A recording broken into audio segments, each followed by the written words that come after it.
You buried it. The words were not a question. They were an accusation, cold and precise, cutting through the silence of the throne room like a blade through silk. Nora felt her knees weaken, felt the stone floor beneath her seem to shift and tilt, as if the earth itself wanted to swallow her whole. King Matthias Blackthorn stood before her, impossibly tall, impossibly still, holding the necklace she had sworn no one would ever find. The silver chain dangled from his fingers, catching the firelight, and the crescent moon pendant spun slowly, hypnotically, as if mocking every prayer she had whispered into the dirt 5 years ago when she buried it beneath the old oak tree. I asked you a question, Omega. His voice dropped lower, and Nora felt it vibrate through her chest, felt it rattle against her ribs like a living thing trying to claw its way inside her. She could not look at him.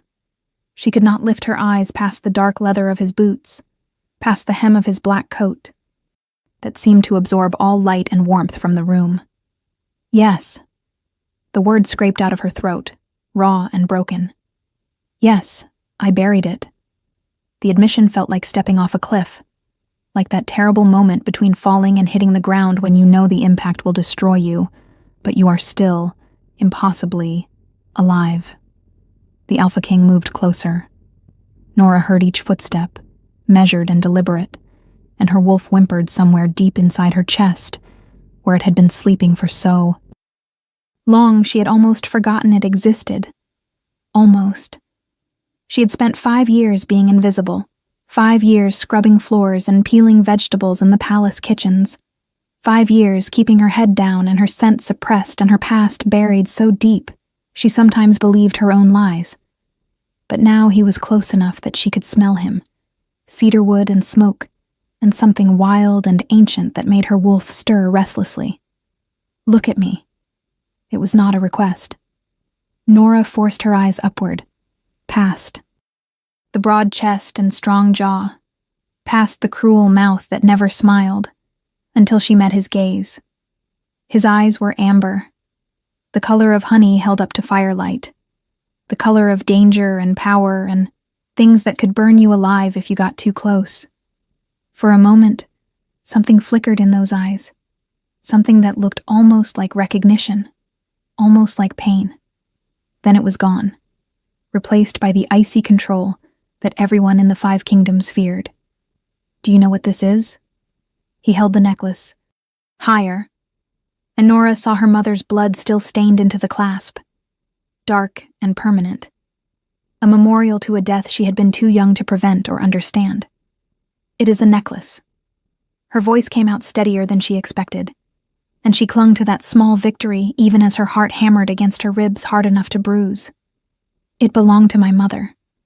Matthias Blackthorn studied her face with an intensity that felt like being dissected, like he could see through skin and bone into the terrified girl beneath. Your mother. He repeated the words slowly, tasting them, testing them. And who was your mother, Omega? What was her name? Nora opened her mouth, but no sound came out. The question she had been running from for 5 years, the question that had chased her through nightmares and waking hours alike, the question she could not answer without destroying everything. I do not know. The lie felt like acid on her tongue. She died when I was 3. I barely remember her. The king's jaw tightened, a muscle jumping beneath the skin, and Nora knew he did not believe her. Of course he did not believe her. Alpha Kings did not survive by accepting convenient lies, and Matthias Blackthorn had not united 5 warring packs under his rule by being naive or merciful.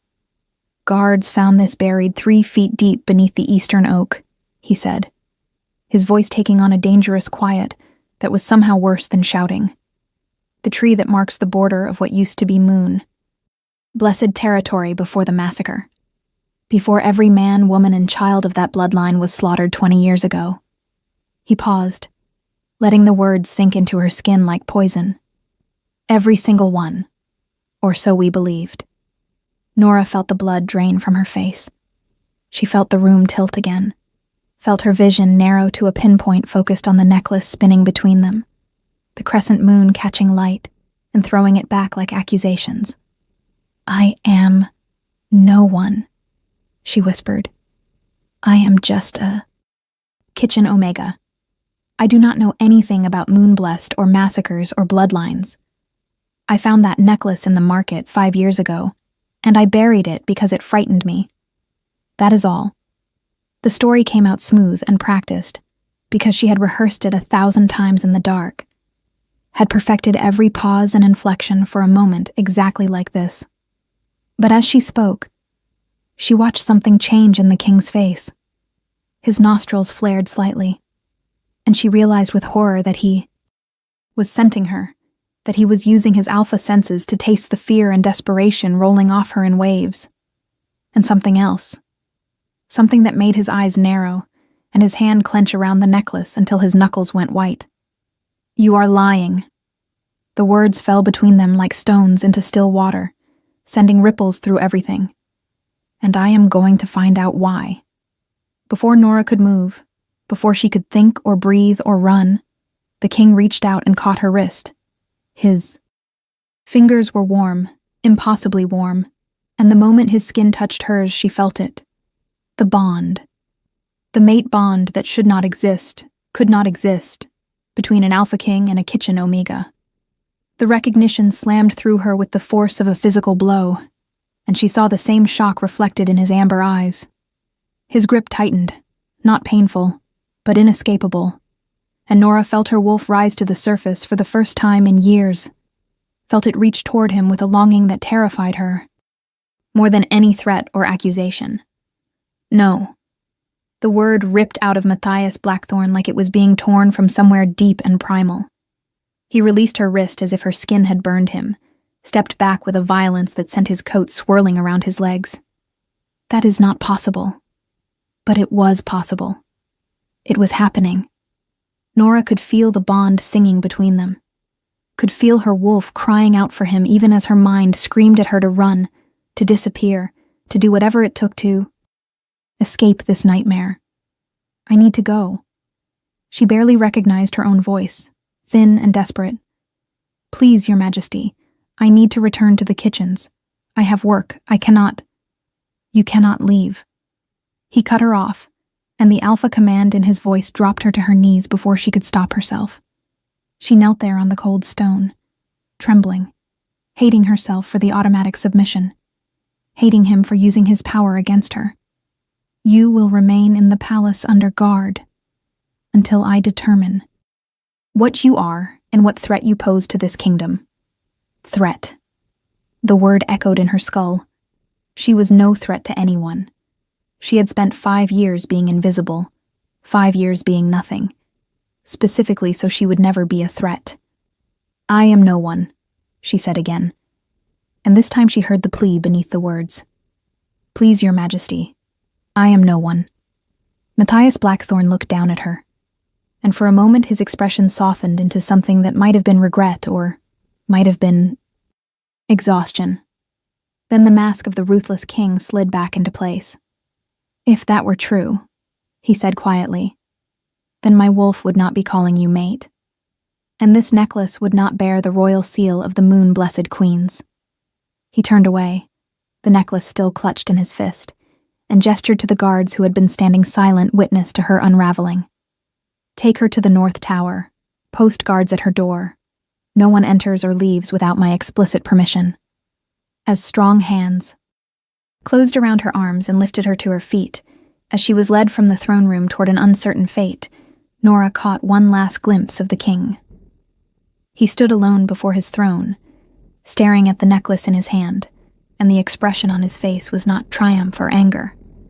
It was something far more complicated, something that looked almost like hope.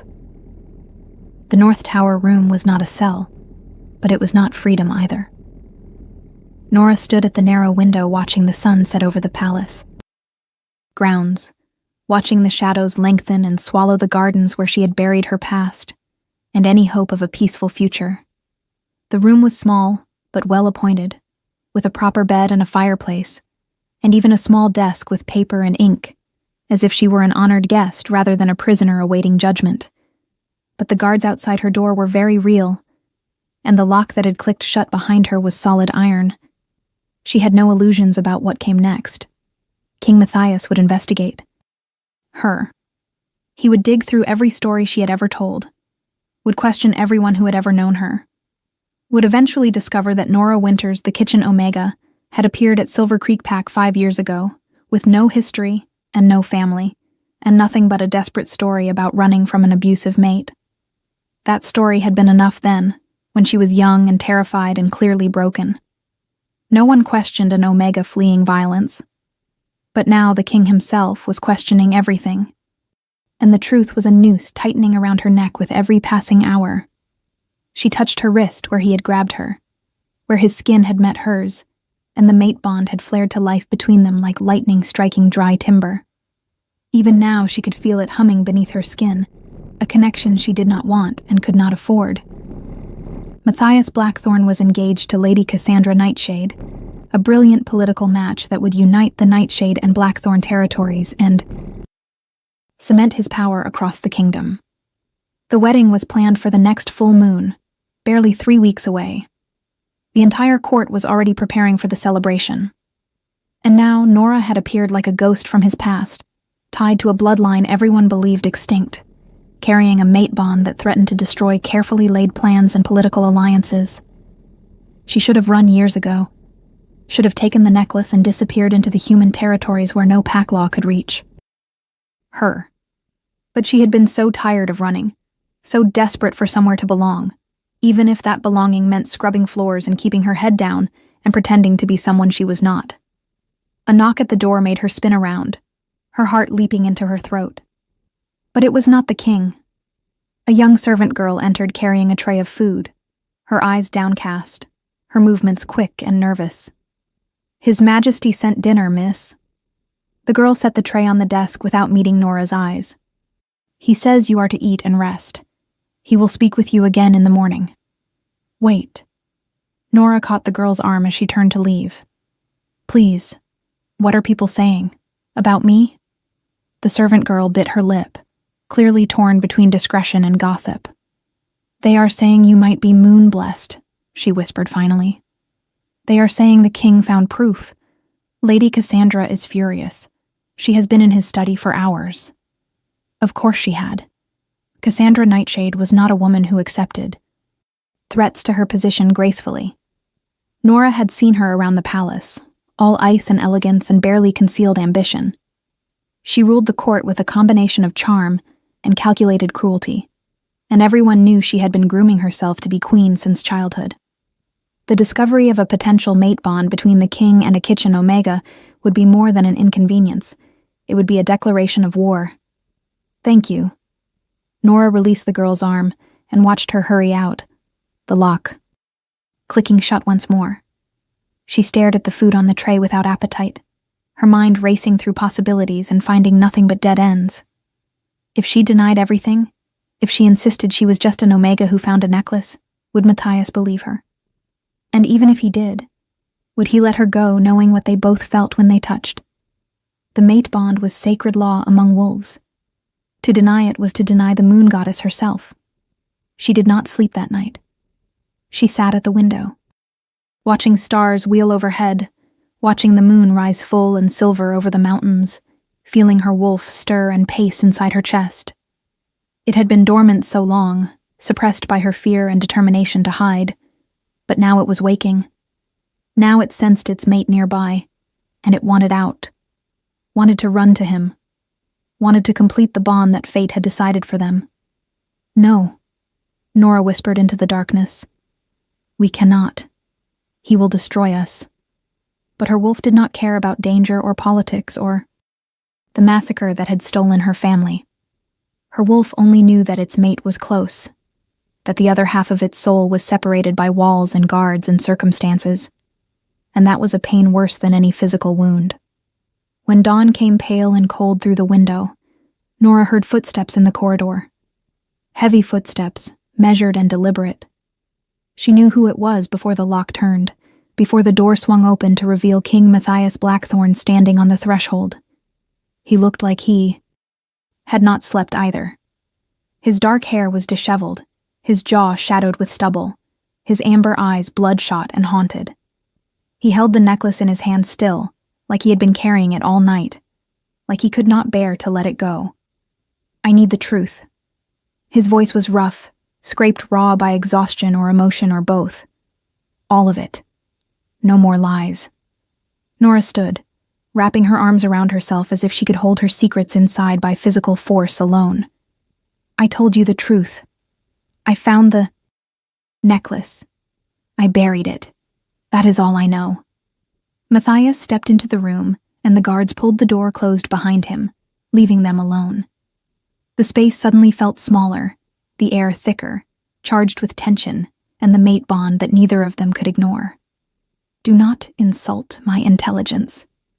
He moved closer, and Nora forced herself not to retreat, not to show the fear that was making her hands shake. "I have spent the night reviewing records, questioning the few survivors who remember. The Moon-Blessed Massacre. This necklace is not something you find in a market. It is the royal seal, passed from mother to daughter through the Moon-Blessed line for 300 years. The last person to wear it was Queen Ariana Moon-Blessed, who died in the massacre 20 years ago." He paused, his eyes boring into hers. "She had a daughter, 3 years old. The girl was never found. Everyone assumed she died with her mother, that her body was simply lost in the chaos." Nora felt tears sting her eyes and blinked them back furiously. She would not cry. She would not give him that. "Maybe someone took it from the queen's body," she said, but her voice wavered. "Maybe it has been passed around for years. Maybe you're sent." Matthias cut through her desperate theories with 2 words. "It is on the necklace. Old, faded, but unmistakable. You have been wearing this since you were a child, and you took it off 5 years ago when you came to this palace, and buried it to hide what you are." He took another step closer, and now they were close enough that Nora could feel the heat radiating from his body, could smell the cedarwood and smoke that made her wolf keen with longing. "You are Moon-Blessed, the last of your line, the rightful heir to the Eastern Territories." "No." The word came out broken. "I am no one. I do not want territories or titles or any of this. I just want to survive. Please." The plea slipped out before she could stop it. "Please, Your Majesty. Let me go. Forget you found the necklace. Marry Lady Cassandra and unite your kingdoms, and I will disappear. I am good at disappearing. You will never see me again." Something flashed across Matthias's face, something that looked like pain. "I cannot do that." "Why?" Nora's voice rose, desperation cracking through her careful control. "Why does it matter? The Moon-Blessed are gone. That bloodline ended 20 years ago. Let it stay dead. Because you are my mate." The words fell between them like a bomb exploding in slow motion. "Because the moment I touched you, I felt it. And I know you felt it too. Because the mate bond is sacred law, and to deny it would make me no better than the monsters who slaughtered your family." His voice dropped to something almost tender, almost vulnerable. "And because I have spent 20 years trying to atone for what happened to the moon, blessed, and I will not let the last survivor of that massacre disappear into nothing because acknowledging her existence is inconvenient." Nora stared at him, seeing him clearly for the first time, seeing past the cruel king reputation to the man beneath, the man who carried guilt like a physical weight, who looked at her with something that might have been hope if hope were not so dangerous. "You were there," she whispered. "During the massacre. You saw what happened." Matthias's jaw tightened. "I was 16. My father was fighting to unite the Pax under his rule, and he saw the Moon-Blessed as a threat to his power. Their magic was too strong, their influence too great. So he orchestrated their destruction and called it collateral damage of war." He looked away, staring at something Nora could not see, something in the past that still haunted him. "I tried to stop it. I was just a boy, but I tried. I got to your mother's chambers too late. She was already dying, but she made me promise to protect you if you were still alive, to keep the Moon-Blessed legacy safe. I searched for weeks, but I never found you. Eventually, I convinced myself, You must have died too. The pain in his voice was real. Nora could feel it through the mate bond, could feel the years of guilt and grief he had carried. But sympathy was a luxury she could not afford. So, this is about your guilt, she said flatly. About redemption. I am not a person to you. I am a way to make yourself feel better about the past. No. The word came out sharp and fierce. Matthias closed the remaining distance between them and caught her, face in his hands, forcing her to meet his eyes. You are my mate. You are the woman my wolf has been searching for my entire life. The moon-blessed legacy is important, and the truth about the massacre needs to be revealed, but that is not why I cannot let you go. His thumbs brushed over her cheekbones, gentle despite his intensity. I cannot let you go because losing you would destroy me. The mate bond flared between them at his touch, stronger than before, nearly overwhelming. Nora felt her. Wolf surge up, felt it crying yes, yes, yes, even as her mind screamed warnings about danger and politics and the impossibility of this situation. You are engaged, she managed. In 3 weeks you marry Cassandra Nightshade. I will break the engagement. The certainty in his voice sent chills down her spine. The mate bond supersedes all other commitments. It is moon law. She will not accept that. The Nightshade Pack will not accept that. You are talking about starting a war. Nora tried to pull away, but his hands held her steady, kept her anchored when she wanted to flee. And what about me? I never asked to be moon-blessed. I never wanted this legacy or this power, or any of the responsibility that comes with it. I just wanted to be left alone. I know. Matthias's voice softened. I know you are frightened.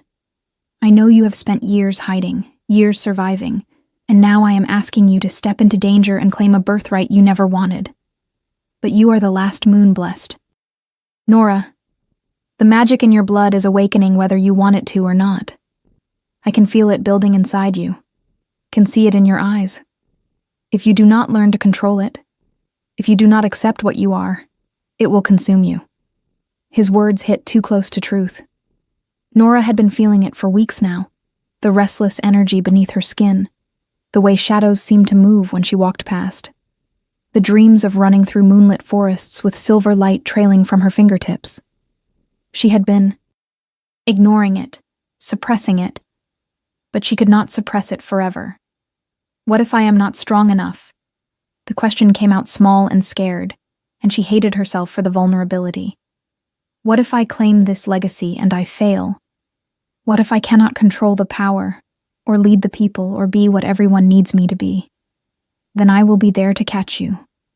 Matthias leaned down until his forehead rested against hers, until they were breathing the same air. I will teach you to control your power.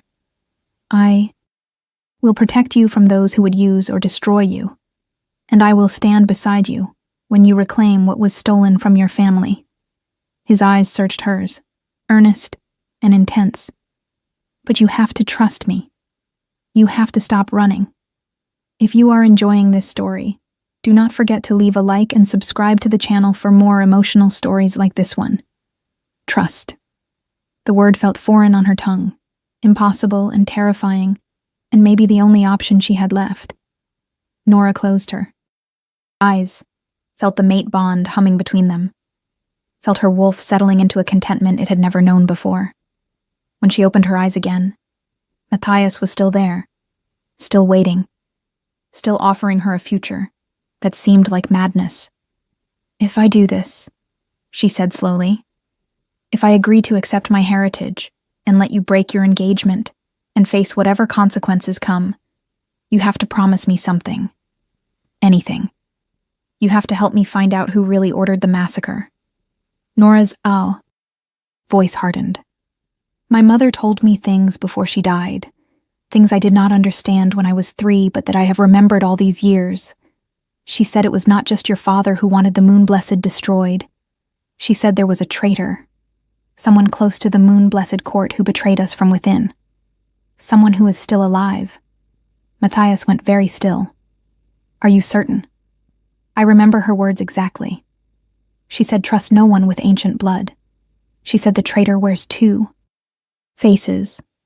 She said they would come for me if they knew I survived. Nora met his eyes steadily.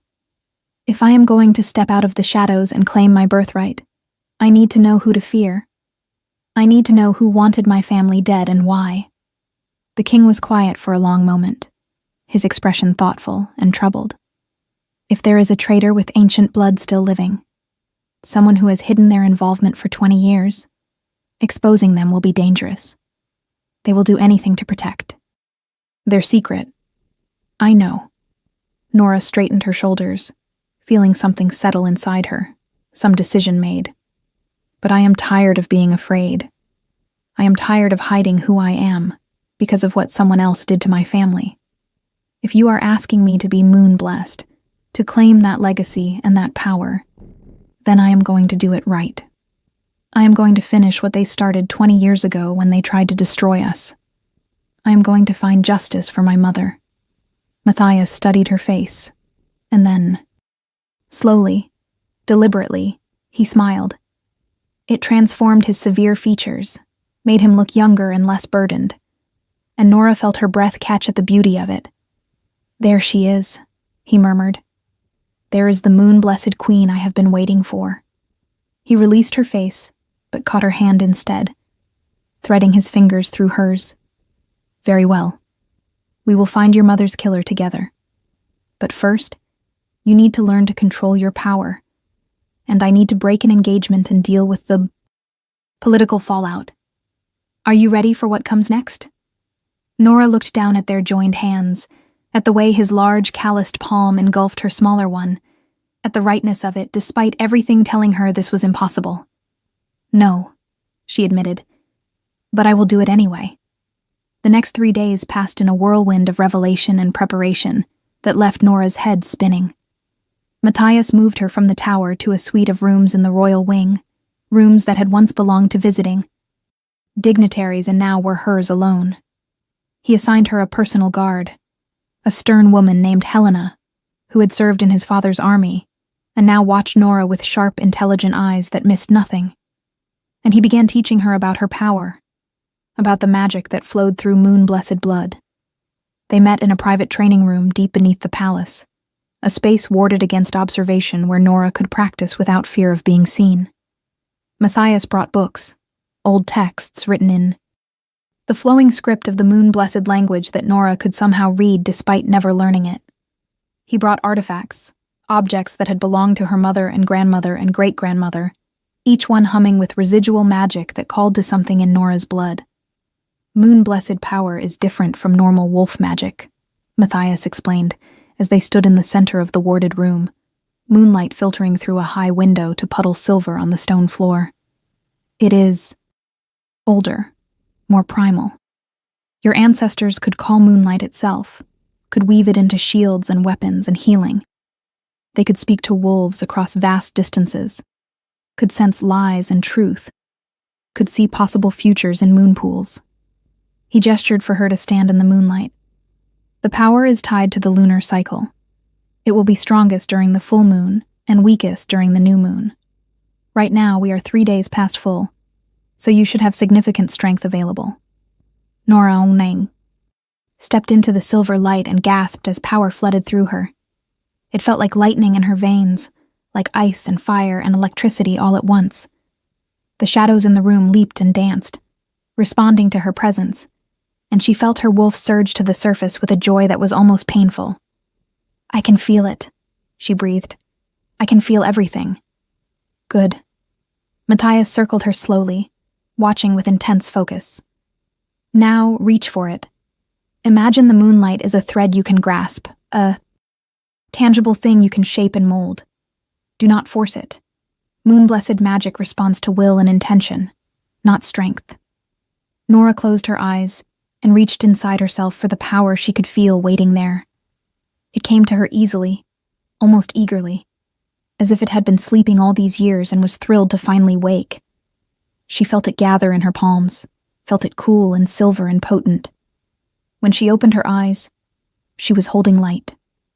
Actual moonlight, condensed and glowing, floating. Between her hands like a small sun made of silver instead of gold. Matthias made a sound that might have been surprise or approval. Impressive. Most Moon-Blessed need weeks of training to manifest their power physically. You did it on your first try. It feels natural, Nora admitted, staring at the light in wonder. Like breathing. Like it was always supposed to be there and I just did not know how to access it. She experimented, willing the light to change shape, watching it flow and reshape according to her thoughts. Within minutes, she had created a sphere, then a blade, then a delicate flower that glowed softly in her palm. Your mother would be proud. Matthias's voice was gentle. She was the most powerful Moon-Blessed of her generation. They said she could call down the moon itself if she chose, could blanket entire battlefields in healing light or destructive force, depending on what was needed. That is why my father feared her. Not because of territory or politics, but because her power made her untouchable. Nora let the moonlight dissipate, feeling suddenly exhausted as the power drained back into the well inside her. Tell me about the massacre. I need to know what happened that night. Matthias was quiet for a long moment, his expression distant and troubled. My father sent his best warriors to the Moon-Blessed stronghold under the guise of a diplomatic visit. Your mother welcomed them because the Pax had been at peace for months, because she believed the treaties would hold. But it was a trap. At midnight, when the full moon was highest, my father's men attacked. His voice went flat, emotionless, the only way he could tell the story. They killed everyone they could find, used silver and fire because those are the only things that can truly kill a Moon-Blessed. The stronghold burned for 3 days. By the time I arrived with reinforcements, there was nothing left but ash and bodies. How did I survive? Nora asked, though she already knew part of the answer.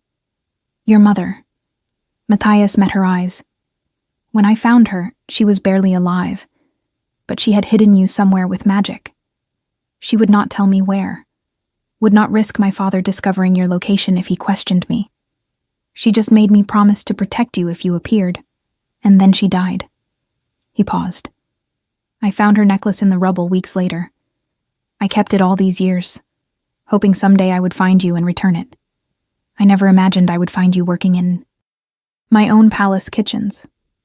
Nora touched her chest where the necklace now hung, Matthias having returned it to her the day before. The weight of it felt right. Felt like reclaiming a piece of herself she had lost. Someone must have taken me away before the attack started, she said slowly. Someone who knew what was coming. That is the only explanation, which supports your mother's claim about a traitor. Matthias began pacing, his tactical mind clearly working through possibilities. Someone, with inside knowledge of Moon-Blessed defenses. Someone your mother trusted enough to have access to you. Someone who could have spirited you away without being questioned. And someone who has spent 20 years believing I was dead, Nora added. If they discover I am alive, I become a threat to whatever they gained from the massacre. Which is why we need to be careful about revealing your identity. Matthias stopped pacing and turned to her. The court does not know yet who you really are. They know I found something significant, know I have moved you to the royal wing, but I have not made any official announcements. That gives us time to investigate without alerting the traitor to your survival. But you still need to break your engagement to Cassandra. Nora felt her stomach tighten at the thought. She will demand explanations. The court will demand explanations. How do you plan to handle that? Matthias's expression went grim. I am meeting with Cassandra tonight to end the engagement. It will not be pleasant, but the mate bond gives me unassailable grounds. Even the Nightshade Pack cannot argue with Moon Law. She will hate me. She already hates you. His lips quirked in something that was not quite a smile. Cassandra is many things, but she is not stupid. The moment I moved you from the tower to the royal wing, she understood what you mean to me. Right now she is trying to find leverage, some way to force me to honor our agreement despite the mate bond. She will fail, but she will make the attempt. And what about the wedding? Nora asked. It is supposed to happen in less than 3 weeks. There must be preparations, guests traveling from all over the kingdom, political alliances depending on the union. all of which I will handle." Matthias crossed to her and took her hands, his touch sending warmth through the lingering chill of the moonlight magic. "I know this seems impossible. Know you are being thrown into a situation you never asked for. But I need you to trust that I can manage the political fallout.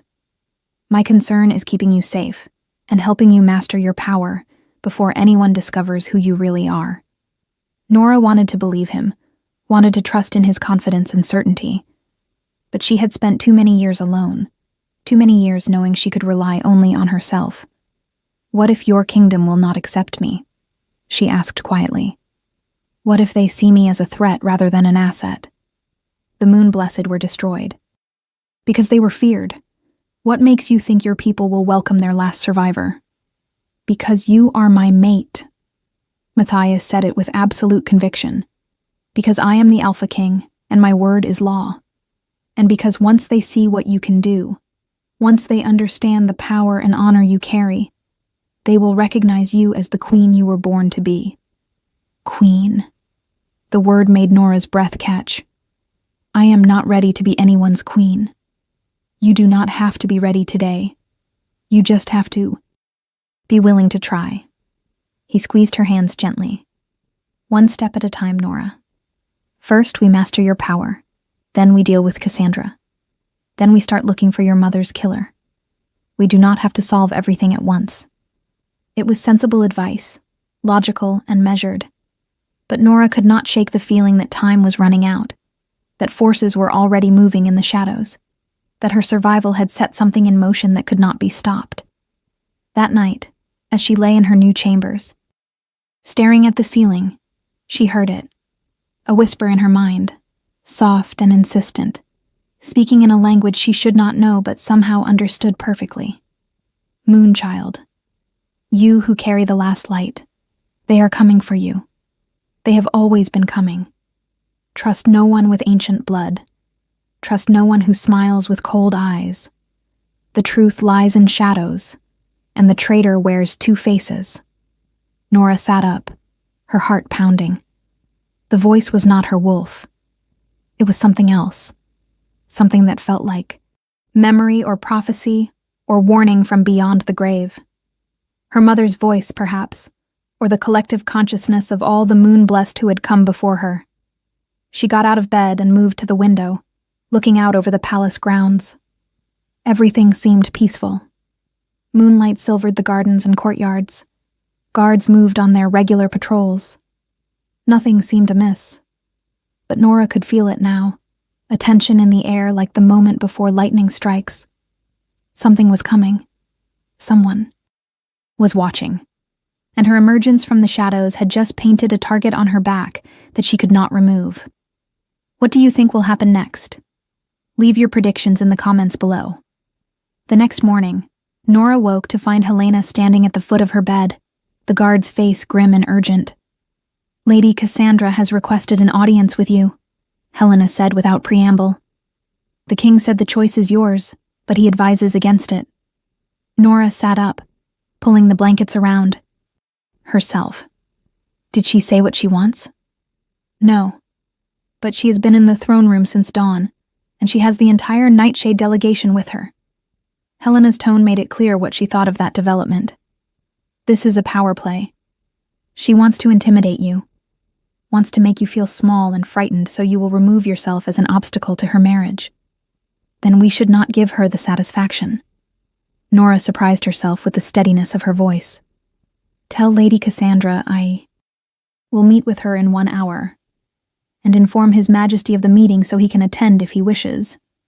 Helena's eyebrows rose slightly, respect flickering in her expression. "As you command, my lady." The title felt strange, but Nora did not correct it.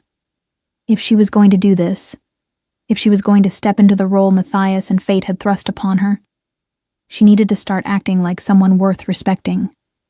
She dressed carefully in one of the gowns that had been provided for her. A dippo. Blue silk that brought out the silver undertones in her eyes.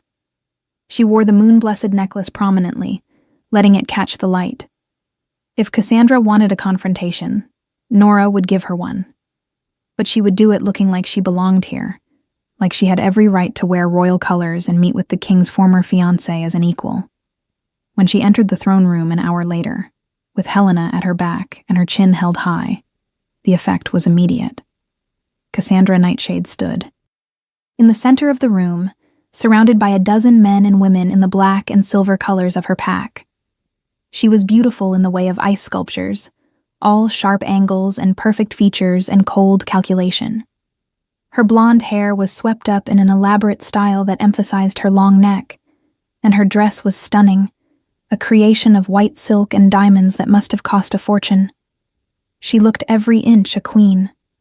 She looked like someone who belonged on a throne. And when her ice-blue eyes landed on Nora, the hatred in them was pure and undisguised. So this is the little kitchen rat who thinks she can steal a king. Cassandra's voice was cultured, aristocratic, dripping with disdain. How charming. Nora felt the barb hit home, felt the old insecurity rise up to choke her. But she pushed it down, forced herself to remember the moonlight in her hands, the power singing in her blood, the legacy she carried. She was not a kitchen rat. She was moon-blessed. She was the daughter of queens. Lady Cassandra. Nora inclined her head politely, refusing to be baited. You requested this meeting. How may I assist you? The cool response seemed to surprise Cassandra, who had clearly expected fear or deference. She recovered quickly, her smile sharpening into something cruel. I wanted to see you for myself. Wanted to understand what could possibly make the Alpha King forget his duty, forget his kingdom, forget the alliances that keep his people safe. She took a step closer, and Nora felt the weight of her alpha presence pressing down like a physical force. I wanted to know what makes you special enough to destroy everything I have worked toward for 10 years. I did not ask for any of this. Nora kept her voice steady despite the pressure. I did not seek out the king, or manipulate the mate bond, or try to interfere with your engagement. Fate made that choice, not me. Fate. Cassandra laughed, and the sound was like breaking glass. How convenient to blame fate when you are benefiting from it. Tell me, rat, did fate also guide you to bury a royal artifact? Did fate teach you to hide your true nature while working in the palace kitchens? Or was that just strategy? The accusation hung in the air, dangerous and barbed. Nora felt the Nightshade delegation watching her with predatory interest, felt them judging and measuring and finding her wanting. I buried the necklace to survive, Nora said quietly. I was a child when the Moon-Blessed were massacred. I was alone and frightened, and I knew that revealing my heritage would only get me killed. So I hid. I survived. I am not going to apologize for that. Moon-Blessed. Cassandra practically spat the words. You dare claim that bloodline? You dare stand here wearing that necklace as if you have any right to it? She moved closer still, and now they were only a few feet apart, close enough that Nora could see the fury and fear warring in her eyes. The Moon-Blessed are dead. That power is gone. Whatever. You think you are. Whatever you think you can offer the king, it is nothing compared to the real alliance I represent. I am Nightshade nobility. I command armies. I bring wealth and territory and connections that span the 5 kingdoms. What do you bring? Memories of a dead bloodline and a convenient mate bond? The door to the throne room opened before Nora could respond, and King Matthias entered with a presence that filled the space like thunder rolling across mountains. He took in the scene. With one sweep of his amber eyes, his expression darkening when he saw how close Cassandra stood to Nora, how aggressive her posture was. That is enough. His voice carried the weight of absolute authority, the alpha command that could drop wolves to their knees. You will step away from her, Cassandra. Now.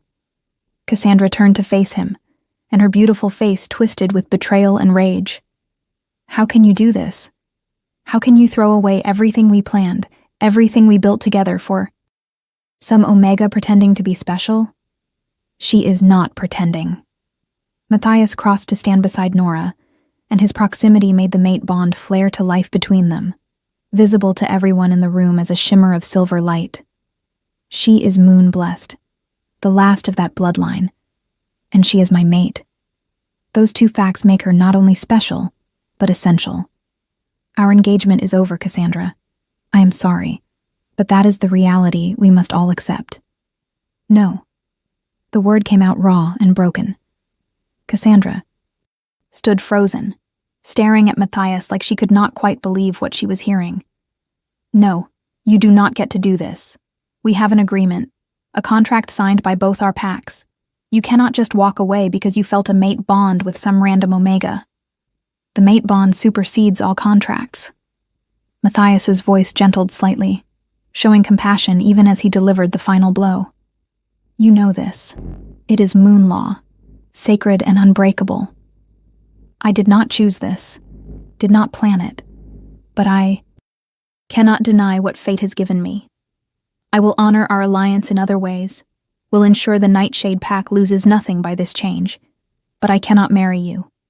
Not when my mate stands before me. Cassandra looked between them, her chest heaving, tears gathering in her eyes, though her pride would not let them fall. I have given you 10 years, she whispered.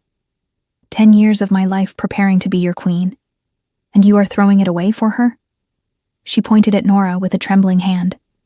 For some girl who does not even know who she is, who has been hiding in your kitchens like a coward while I was building alliances and managing your court. I am sorry. Matthias said it with sincerity, and Nora could feel his genuine regret through the mate bond. I truly am. You would have made an excellent queen. But you are not my mate. She is. And I cannot change that any more than I can change the phases of the moon. The silence that followed was devastating. Nora watched emotions flash. Across Cassandra's face, grief, fury, humiliation, calculation, each one there and gone in seconds as she processed the destruction of her carefully laid plans. When Cassandra finally spoke again, her voice was cold and controlled, all emotion locked away behind perfect aristocratic composure. Very well. If this is your choice, then I will respect it. But understand, Your Majesty, that the Nightshade Pack will not forget this insult. You have made an enemy today, and we have long memories. She turned to her delegation. We are leaving. There is nothing for us here anymore. As the Nightshade group swept toward the door, Cassandra paused beside Nora. She leaned in close enough that only Nora could hear her whisper. If you think you have won, little rat, you are even more naive than I thought. There are things happening in this palace that you cannot begin to understand.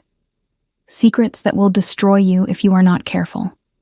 Watch your back, and watch who you trust. Not everyone. Wants the moon blessed to return. Then she was gone, her delegation flowing out behind her like a dark tide, leaving Nora standing in the throne room with her heart pounding, and Cassandra's warning echoing in her mind. Matthias touched her elbow gently. Are you all right? Nora nodded, not trusting her voice. She kept thinking about what Cassandra had said, about secrets and danger, and not everyone wanting the moon blessed to return. It could have been empty threats, the bitter words of a woman whose future had just been ripped away. But something in Cassandra's eyes had looked almost like genuine warning, like she knew something Nora needed to know. She is angry, Matthias said, misreading her silence. But she will accept it eventually. The Nightshade Pack is pragmatic. They will find another alliance, another way to strengthen their position. This is politics, and politicians always adapt. It is not just politics to her. Nora finally found her voice. She loved you. Or at least she loved the idea of being your queen. We just destroyed her life's work in front of her entire delegation. She will not forgive that easily. I know. Matthias's expression was troubled. But what would you have me do? Deny the mate bond? Marry her anyway and keep you hidden like some shameful secret? That is not how I operate, Nora. When I commit to something, to someone, I do it completely. And I am committed to you. The conviction in his voice made Nora's throat tighten. She barely knew this man, had spoken to him only a handful of times, yet he was willing to blow up his carefully planned future for her. It should have felt romantic. Instead, it felt terrifying. "I need air," she said abruptly. "I need to get out of this room." Matthias nodded and guided her toward a side door that led to a private garden. It was a small space, enclosed by high stone walls, with a fountain at the center, and flowering vines creeping up the walls. The morning sun was warm on her face, and Nora breathed deeply, trying to settle the turmoil inside her. "This is happening too fast," she admitted. 4 days ago, I was just a kitchen omega trying to stay invisible. Now I am moon-blessed royalty with a mate bond to the Alpha King and enemies I did not even know I had. How am I supposed to process this? How am I supposed to be what everyone needs me to be when I can barely keep up with what is happening? Matthias was quiet for a moment. Then he sat on the edge of the fountain and gestured for her to join him. When she did, he took her hand, threading their fingers together. When I became Alpha King at 19 after my father died, I felt exactly the same way. I was too young, too inexperienced, and I had inherited a kingdom built on blood and fear. Everyone expected me to be just like my father, expected me to rule with an iron fist and crush anyone who opposed me. But I did not want that. I wanted to build something better, something my father's victims could respect, rather than fear. He looked at her intently. So I did it one day at a time, one decision at a time. I stopped trying to see the whole overwhelming picture and focused on what I could control right now, in this moment. That is how you survive impossible situations. You break them into manageable pieces. Nora squeezed his hand, drawing comfort from the contact. What is the manageable piece right now? Right now, you focus on training your power. Let me handle the politics, the court intrigue, the fallout from Cassandra. You work on becoming strong enough to defend yourself, on learning what it means to be moon-blessed. Everything else will wait. It was good advice, practical. But Nora could not shake the feeling that time was not on their side, that something was already moving in the shadows that would not wait for her to be ready. "Tell me about ancient blood," she said suddenly. "My mother's warning. She said the traitor has ancient blood. What does that mean?" Matthias frowned. Ancient blood refers to the original pack lines, the bloodlines that can be traced back to the first wolves who walked this land. There are only a handful of families who can claim true ancient blood. The Moon-Blessed were one. The Blackthorns are another. The Nightshades, despite Cassandra's relatively recent rise to power, can trace their line back 600 years. He paused. If your mother was right about a traitor with ancient blood, it narrows our suspects significantly. But it also makes the investigation more dangerous. Families with ancient blood have power, influence, and resources most people cannot touch. If you want to see how this story ends, make sure you are subscribed with notifications on. Nora felt a chill run down her spine. How many families are we talking about? In the 5 kingdoms? Perhaps a dozen with legitimate claims, but only 5 or 6 with enough power and proximity to have been involved in the Moon-Blessed massacre. Matthias began ticking them, off on his fingers. Blackthorn, Nightshade, Silverfang, Ironwood, Moonstone, and Ravenwood. Each family has held territory for centuries. Each has their own agenda and secrets. So one of those 6 families betrayed my mother and orchestrated the massacre. Nora tried to wrap her mind around it. And they have been living free for 20 years, believing they succeeded. Which means they will panic when they learn you survived. Matthias's expression was grim. We need to move carefully. Need to gather evidence before we make any accusations. Accusing an ancient blood family without proof could tear the kingdom apart. They sat in silence for a while, the fountain burbling peacefully beside them, the sun climbing higher in the sky. Nora found herself studying Matthias's profile, the strong jaw and straight nose, the way his dark hair fell across his forehead. He was handsome in a severe way, but more than that, he radiated competence and control. It was comforting and intimidating in equal measure. "Why did your father really want the Moon-Blessed destroyed?" she asked softly. "You said he feared their power, but was that all?" Or was there something else? Matthias was quiet for so long, Nora thought he might not answer. Then he sighed, a sound filled with old pain. My father was a tyrant. He believed might made right. That strength was the only currency that mattered. The Moon Blessed represented everything he hated. Power that came from magic rather than physical. Dominance, leadership based on wisdom rather than fear. A female monarchy in a world he thought should be ruled by alpha males. His jaw tightened. But there was something specific, too. He wanted the Moon-blessed healing pools. Your people controlled 3 sacred sites, where moonlight gathered in water with healing properties so potent they could cure almost any injury or illness. My father wanted those sites for himself, wanted to control who could access healing, and use it as leverage over the other packs. So he murdered an entire bloodline for 3 pools of water? Nora felt sick. That is monstrous. Yes, it was. Matthias met her eyes. My father was many terrible things, and his greatest crime was not the massacre itself, but the fact that he felt no remorse afterward. He celebrated it as a strategic victory, as one less rival to his power. That is when I started planning to take his throne. I knew I could not let him rule any longer, could not let his cruelty define what it meant to be Alpha King. What happened to him? Nora realized she had never asked how Matthias became king, had simply assumed his father died of natural causes. Matthias's expression went carefully blank. He was killed in a hunting accident when I was 19, a tragic arrow to the chest during a boar hunt. Very unfortunate. The way he said it, the precise tone and careful phrasing, made Nora understand. You killed him.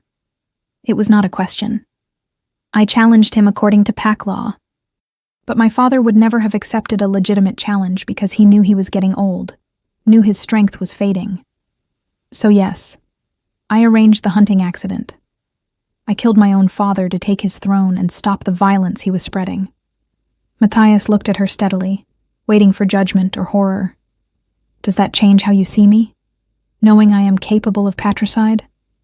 Nora considered the question seriously. Part of her was shocked, disturbed by the casual admission of murder. But another part, the part that carried 20 years of grief and loss, understood the desperate necessity of stopping a monster. Did you have another choice? She asked. Could you have stopped him any other way? No.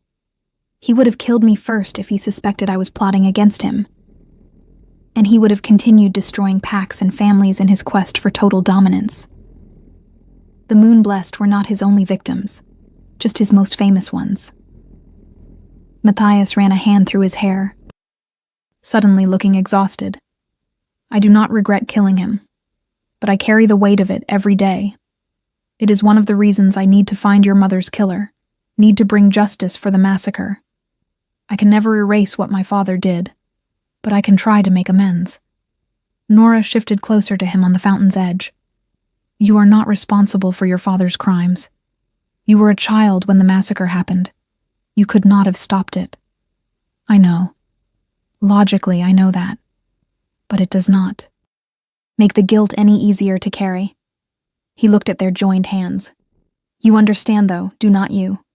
You carry your own guilt for surviving when everyone else died. It is not rational, not justified, but it is there regardless. He was right. Nora did carry that guilt, had carried it for 20 years like a stone in her chest. The irrational conviction that she should have died with her mother, that her survival was somehow a betrayal of everyone who did not make it. Maybe we can help each other, she said quietly.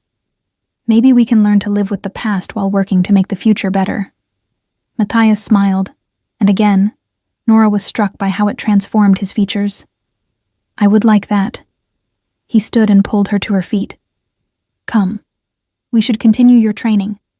The more control you have over your power, the safer you will be when the truth about your identity becomes public. They spent the rest of the day in the warded training room, Matthias guiding Nora through exercises designed to strengthen her connection to moon-blessed magic. She learned to call moonlight even during the day, learned to weave it into barriers and projectiles, learned to sense the lunar energy flowing through the earth beneath her feet. It was exhausting and exhilarating in equal measure. And by the time evening came, Nora was drenched in sweat and trembling with fatigue. "You are a remarkably fast learner," Matthias observed as they climbed the stairs back toward the main palace. "Most Moonblessed needed months to reach the level you have achieved in days. Maybe it is because I have been suppressing it for so long." Nora wiped sweat from her forehead. "Like a dam breaking. All that power has been building up inside me for 20 years.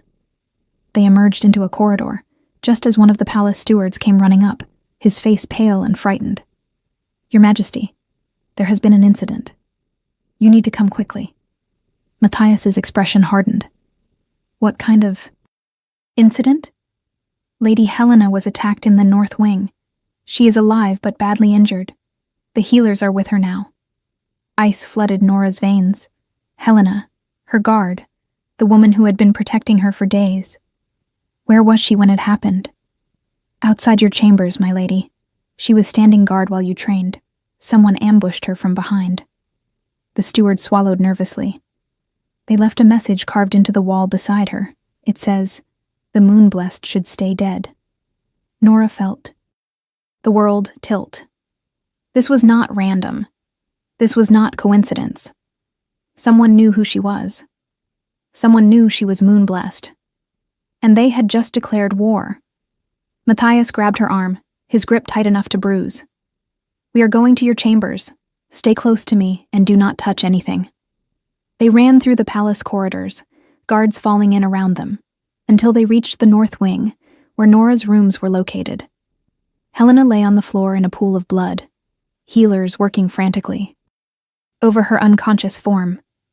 And there on the wall, carved deep into the stone with something sharp and silver, were the words the steward had described.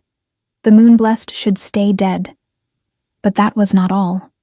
Beneath those words was a symbol, ancient and unmistakable.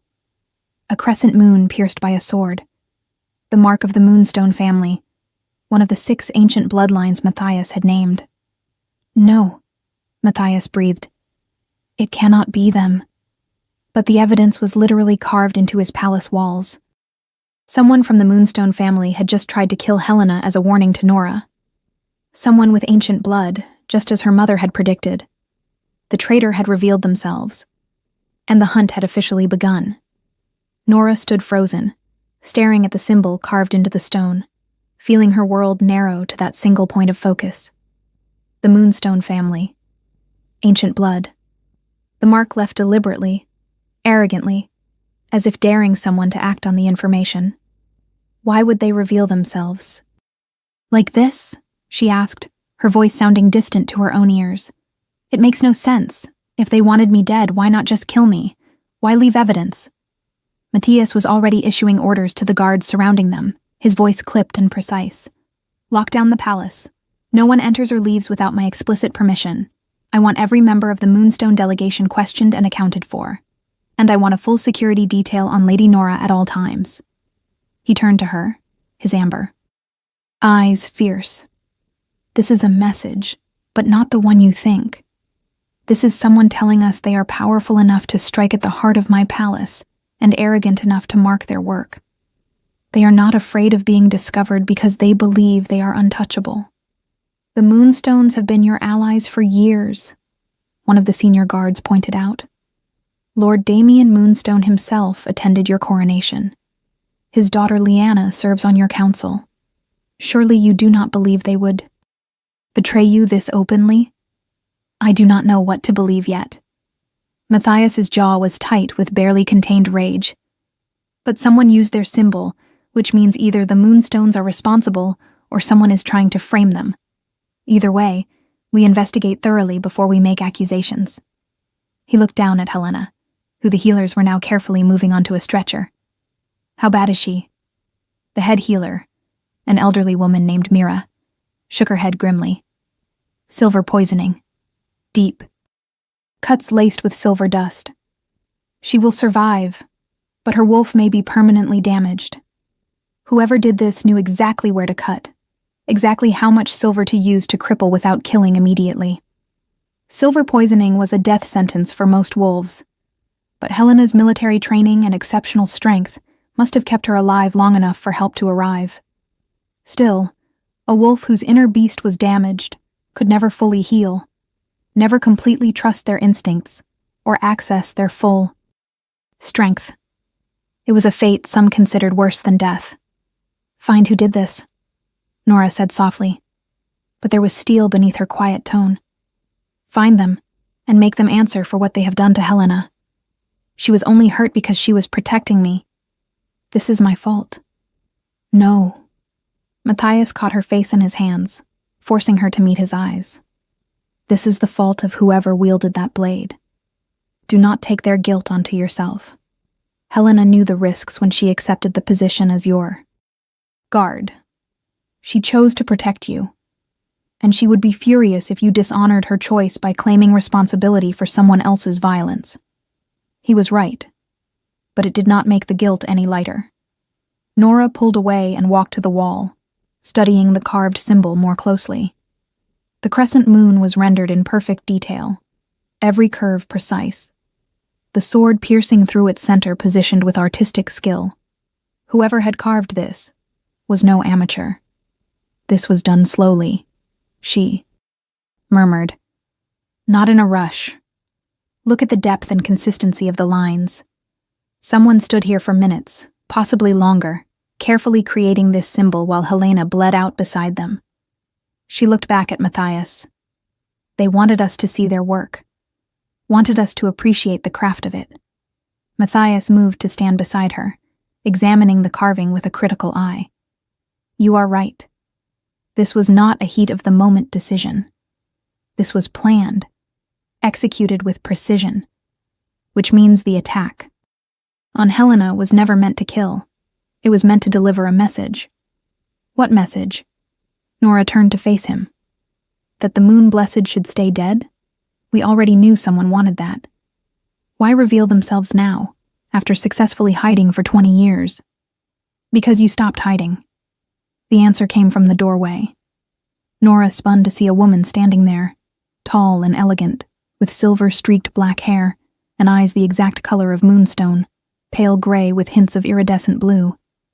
She wore the formal robes of the Moonstone family, and her presence carried the weight of ancient power. "Lady Lyanna?" Matthias acknowledged her with a slight nod, though his body remained tense, ready for threat. "This is not a good time."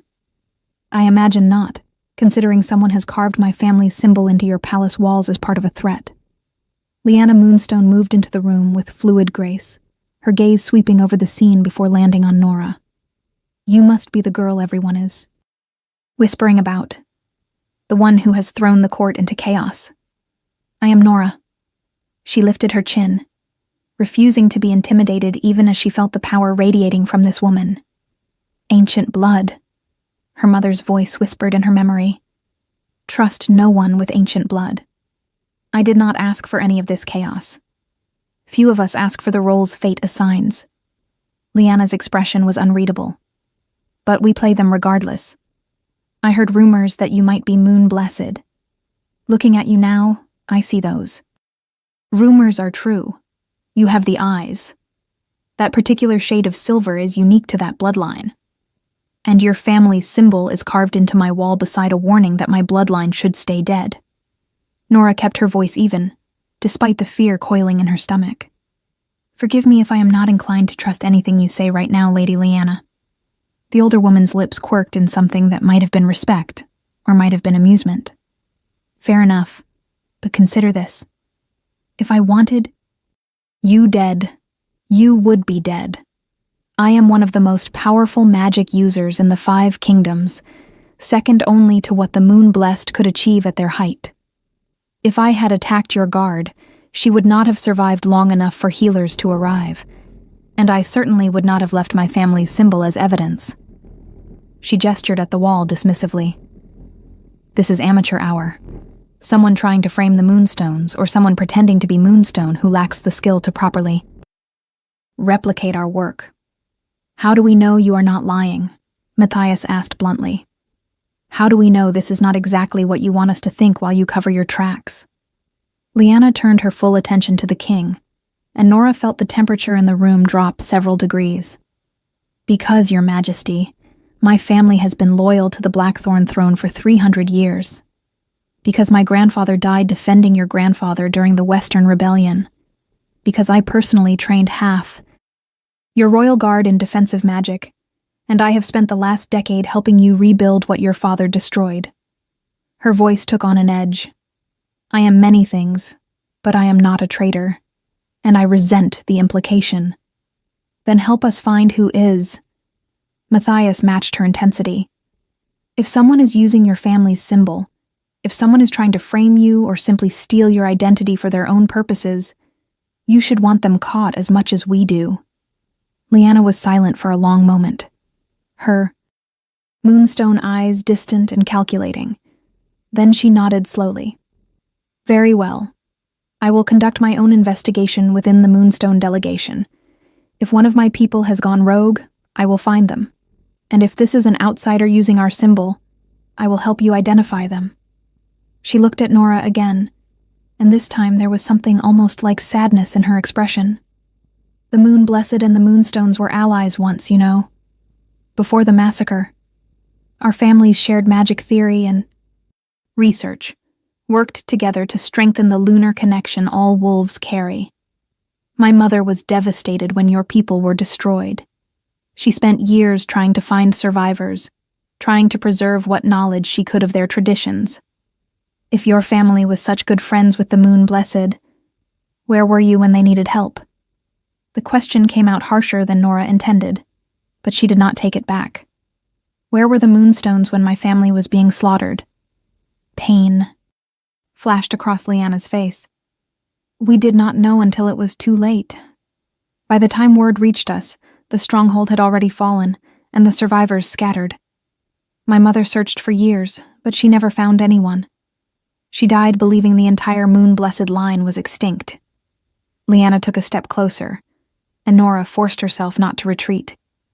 If you are truly the last of that bloodline, then I owe you a debt my family has carried for 20 years. The Moonstones failed to protect our allies. When it mattered most. That failure haunts us still. The sincerity in her voice was difficult to dismiss. Nora wanted to believe everyone was an enemy, wanted to paint the world in simple blacks and whites where she knew who to trust and who to fear. But Lyanna Moonstone was complicated, and complexity made everything harder. I need time to think, Nora said finally. This is all too much, too fast. I cannot sort through accusations and alliances and political maneuvering when someone just tried to kill my guard and left a death threat carved into stone. She looked at Matthias. Can we continue this later? Please? He nodded immediately. Of course. Lady Lyanna, I trust you will begin your investigation. If you discover anything relevant, report directly to me. No intermediaries, no delays. Understood, Your Majesty. Lyanna bowed formally, her gaze lingering on Nora for a moment longer. For what it is worth, I am glad you survived. The world is diminished by the loss of the Moon Blessed. Perhaps your return will restore some balance.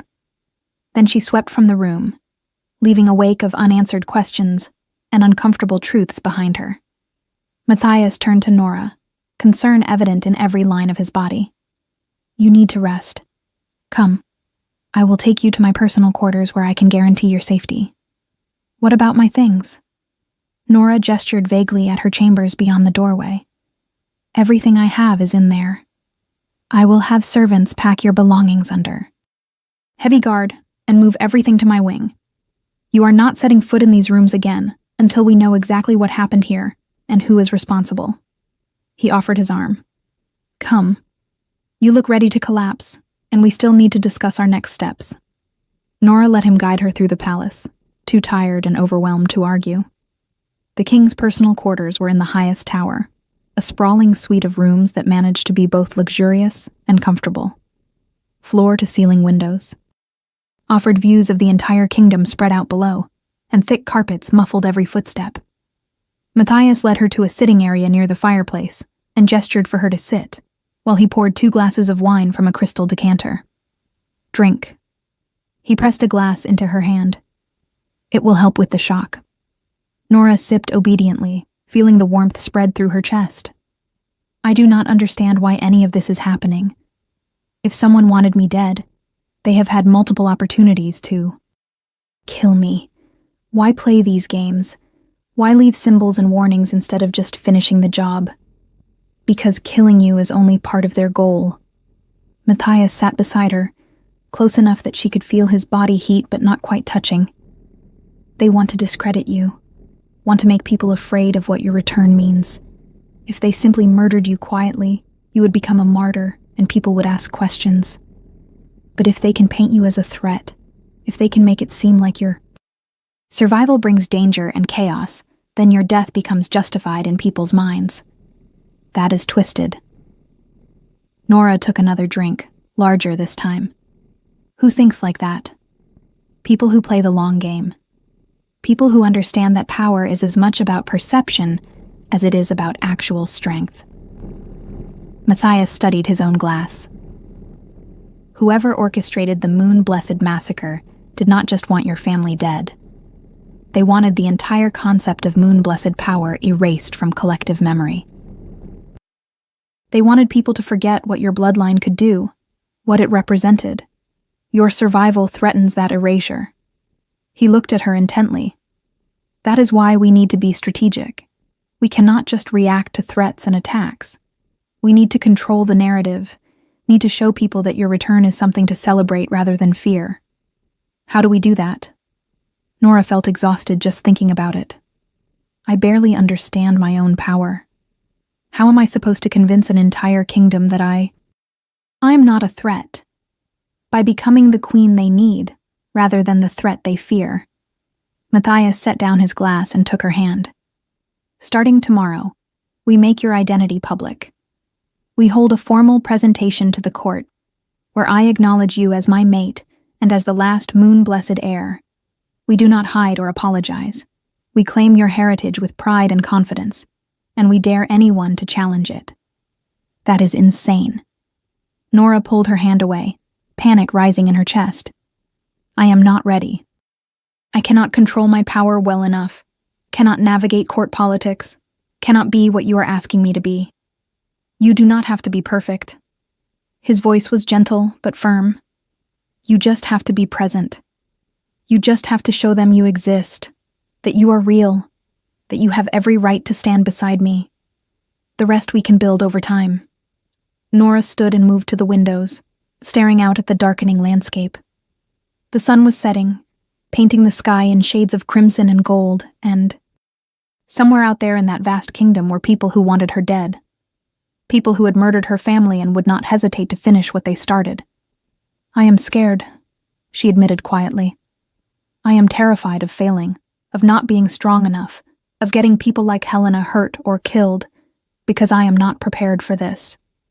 She heard Matthias come up behind her, felt his presence like a warm wall at her back. Being scared does not mean you are weak. It means you understand the stakes, that you care about the consequences of your actions. That is what makes you different from people like my father. People who saw power as an end rather than a responsibility. His hand settled on her shoulders, gentle and grounding. I know I am asking too much too quickly. I know this is unfair and overwhelming, and you did not choose any of it. But Nora, you are the last Moon-Blessed. That means something. Not just historically, but spiritually. Your people had magic that could heal and protect and bring light to dark places. The world needs that again. I believe you can be that. Nora closed her eyes, feeling tears threaten. She wanted to believe him, wanted to trust that she could become something worthy of the legacy she carried. But belief and reality were two different things, and the gap between them felt insurmountable. What if the person who carved that symbol is right? She whispered. What if the Moon-Blessed should stay dead? What if bringing that power back into the world causes more harm than good? Then we deal with those consequences together. Matthias turned her to face him, his amber eyes intense and unwavering. But I do not believe that. I have seen what you can do with moonlight, seen the purity and beauty of your magic. That is not something to be feared. That is something to be celebrated and protected and allowed to flourish. He cupped her face in his hands, I know you are scared, but I am here. I am not going anywhere, and I will help you through this every step of the way. You do not have to be strong alone anymore." The mate bond flared between them at his words, and Nora felt her wolf rising to meet his, felt the rightness of his promise even through her fear and doubt. She had spent so many years alone, so many years trusting no one, that the idea of actually relying on someone else felt foreign and dangerous. But maybe that was the point. Maybe strength was not about doing everything yourself. Maybe it was about knowing when to accept help. "Tomorrow," she said finally. "We make the announcement tomorrow. But tonight I need to rest. Need to process everything that has happened. Can we just exist for a few hours without politics or threats or destiny?" Matthias smiled, and it was softer than she had ever seen from him. "We can do that." He guided her to a comfortable chair and built up the fire while Nora curled into the cushions and tried to quiet her racing mind. They did not talk much after that, just sat, together in companionable silence, while the sky darkened and stars began to appear. At some point, servants brought food which they picked at without much appetite. At another point, a guard knocked to report that Helena was stable and healing, that she had even regained consciousness briefly, to insist she would return to duty as soon as possible.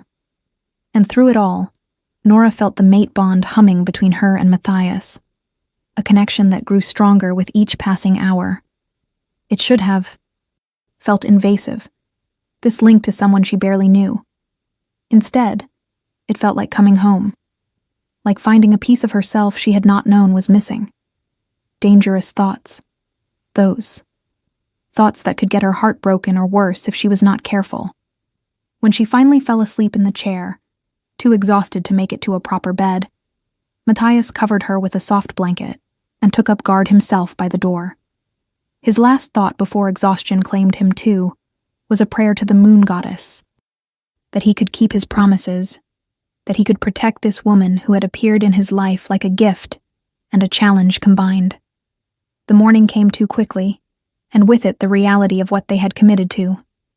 Matthias woke before dawn and sent word throughout the palace that there would be a formal court gathering at midday. Mandatory attendance for all nobility currently in residence, all council members, all family heads with ancient blood. The announcement would be made public and official, leaving no room for doubt or speculation. Nora spent the morning being prepared by a small army of servants who treated her with a deference that felt surreal. They dressed her in a gown of deep midnight blue silk that seemed to shimmer with captured starlight. They arranged her hair in an elaborate style that was both elegant and practical, woven through with silver threads that caught the light. And they hung the moon-blessed necklace prominently at her throat, the crescent moon, pendant resting just above her heart. When Nora looked at herself in the mirror, she barely recognized the woman staring back.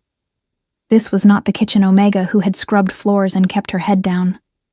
This was someone who looked like she belonged in a palace, like she could stand beside a king and not seem out of place. Beautiful. Matthias appeared in the doorway, and the appreciation in his eyes was genuine and warm.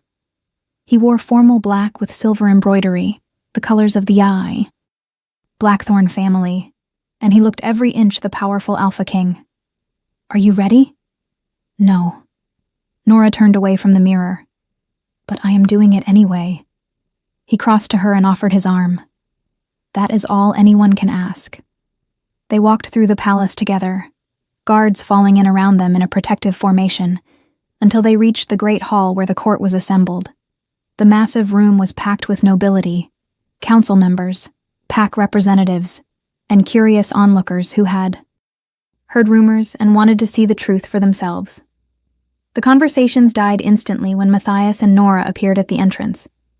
If this story touched your heart, share it with someone who loves epic romance. Tell me in the comments, did you see this ending coming? Matthias led Nora to the raised platform at the front of the room where two thrones sat side by side. The smaller one had been empty for years, waiting for a queen who had never materialized. Now Matthias gestured for Nora to sit in it, a public claiming that sent gasps rippling through the assembled crowd. He remained standing, his presence commanding absolute attention as he addressed his court. "I have called you here today to make an announcement that will change the future of our kingdom. Some of you have heard rumors about a young woman I recently discovered working in the palace. Those rumors are true, but they do not go nearly far enough to capture the significance of who she is and what her presence means." He paused, letting the tension build. 20 years ago, the Moon-Blessed bloodline was believed to have been completely destroyed in a massacre orchestrated by my father. Every man, woman, and child murdered in a single night of violence. It was one of the darkest moments in our kingdom's history, a crime that has haunted us ever since. But we were wrong about one thing. One Moon-Blessed survived. He turned to Nora, his amber eyes fierce with pride and protection.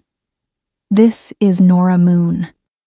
Blessed, daughter of Queen Ariana Moon. Blessed, rightful heir to the Moon-Blessed territories and the last living member of that bloodline. She is also my fated mate, recognized by both our wolves and blessed by the Moon Goddess herself."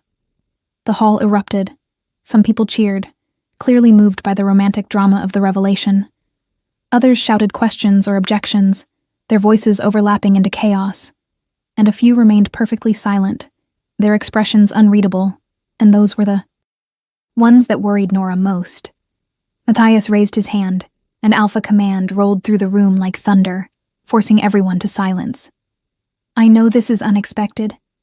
I know many of you had invested in different expectations for my future, but the mate bond is sacred law, and I will not dishonor it or pretend it does not exist for political convenience. Lady Cassandra and I have mutually agreed to end our engagement. The alliance with the Nightshade Pack will continue in other forms, but my future lies with my mate." He looked directly at several of the ancient blood family representatives. "I also know that the return of a Moon-Blessed heir will make some of you uncomfortable. The power that bloodline represents, the questions it raises about the past, the changes it might bring to the present. But I'm making this clear now. Nora Moon-Blessed is under my personal protection. Any threat against her is a threat against me. Any attempt to harm her will be considered an act of war against the Blackthorn throne." His voice dropped, taking on a dangerous edge. "And I hope everyone remembers what happens to those who wage war against me." The message was received. Nora could see it in the way people shifted nervously, in the calculation that flickered across faces as they reassessed their options. She was no longer just a kitchen Omega. She was the Alpha King's mate, and the last Moon-Blessed heir. She had become untouchable, at least officially. But official protection and actual safety were not the same thing, as the attack on Helena had proven. "Lady Nora will begin training to take her place as queen," Matthias continued. "She will learn our customs and laws, will work with my council, and will eventually claim her ancestral seat on the High Court. This transition will take time, and I expect everyone to show patience and respect during the process." He looked directly at Nora then, and the warmth in his expression was just for her. "I also expect everyone to recognize that she is already more than qualified to stand beside me. The grace and strength she has shown in the face of overwhelming circumstances speaks to the quality of her character and the depth of her power. We are fortunate to have her return to us." The words were pretty, political, designed to win support and neutralize opposition. But Nora heard the genuine emotion beneath them, felt through the mate bond how much Matthias meant what he said. He truly believed in her, truly wanted her to succeed. It was terrifying and exhilarating in equal measure. "Now," Matthias gestured to the assembled crowd, "who wishes to be the first to formally welcome the return of the Moon-Blessed and acknowledge Lady Nora as my mate and your future queen?" For a long moment, no one moved. The silence stretched uncomfortably as people looked at each other, waiting to see who would make the first move. Then Lady Lyanna Moonstone stepped forward, her silver and black robes swirling around her as she approached the platform. She knelt before Nora with fluid grace, her head bowed in a gesture of profound respect. "On behalf of the Moonstone family and in memory of the alliance that once existed between our bloodlines, I welcome your return, Lady Nora. The loss of the Moon Blessed has been a wound in the fabric of our world for 20 years. Your survival brings hope that such wounds can heal." She looked up, her moonstone eyes sincere. "I pledge the resources and knowledge of my family to aid in your training and protection. Whatever you need only ask." The public pledge was powerful, and it broke the logjam. Others began to come forward, representatives from various packs and families, offering their own words of welcome and support. Not everyone was sincere, Nora could tell from the false smiles and calculated pleasantries, but enough seemed genuine that she started to believe maybe this could work. Maybe she could find a place here. Then she saw him. A man standing. At the back of the hall, not approaching, not offering welcome. Just watching with cold, assessing eyes that made the hair on the back of her neck stand up. He was older, perhaps 50, with iron-gray hair and the bearing of someone used to authority.